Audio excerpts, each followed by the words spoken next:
Payg'ambar alayhisalom aytadilar, kimki ichkilikka mukkasidan ketgan holda vafot etsa, Alloh azza va jalla uni Guvta daryosidan sug'oradi degandilar. Guvta daryosi nima deb so'rashdi?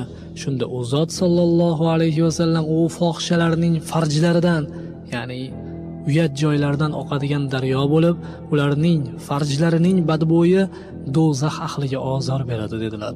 Ibn Hibbon hamda Hokim rivoyati. Ya'ni do'zaxda fohishalarning farjlaridan qon yiring oqadi. So'ng mast qiluvchi ichimlikni ichishga odatlanib qolgan kimsalar shu jirkanch ichimlik bilan siylanadilar. Rivoyat qilishlaricha jahannamdagi bir vodiyda ilonlar bo'ladi. Har bir ilonning yo'g'onligi tuyaning bo'ynidek bo'lib, ular namozni tark qiluvchilarni chaqadilar. Ularning zahari inson jismida 70 yil o'z ta'sirini ko'rsatadi. So'ng uning go'shtlari xilvirab uzilib tushadi. Jahannamda Jubbul Huzn, ya'ni qayg'u o'rasi deb nomlangan yana bir vodiy bo'lib, u ilon va chayonlar makoni bo'ladi.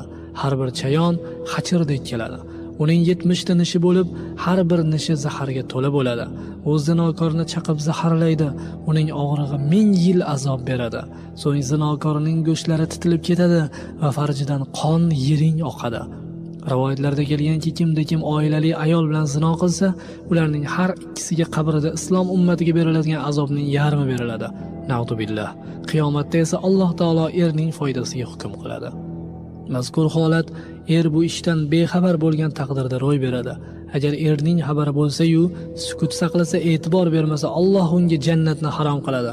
Chunki Alloh taolo jannat darvozasiga sen da'yusga haromsan deb yozib qo'ygan. Ahli oilasining fahsh buzuqlik qilishini bila turib, sukut saqlaydigan va rashk qilmaydigan kimsa da'yus hisoblanadi. Rivoyat qilishlaricha, kimki o'ziga halol bo'lmagan ayolni shahvat bilan ushlasa, qiyomat kunida qo'li bo'yniga bog'langan holda keladi.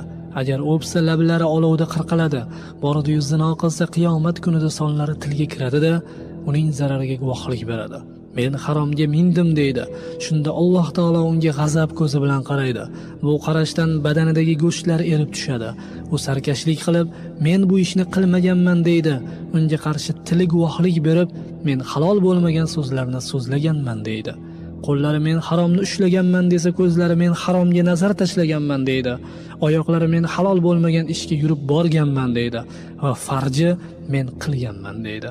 Saqlovchi farishtalardan biri men eshitganman desa, ikkinchisi men yozganman deydi. Alloh taolo men bilib uni yashirganman deydi. So'ngra farishtalarga uni ushlanglar va azobimdan tottiringlar. Darhaqiqat behayo kimsaga g'azabim kuchaydi deb buyuradi.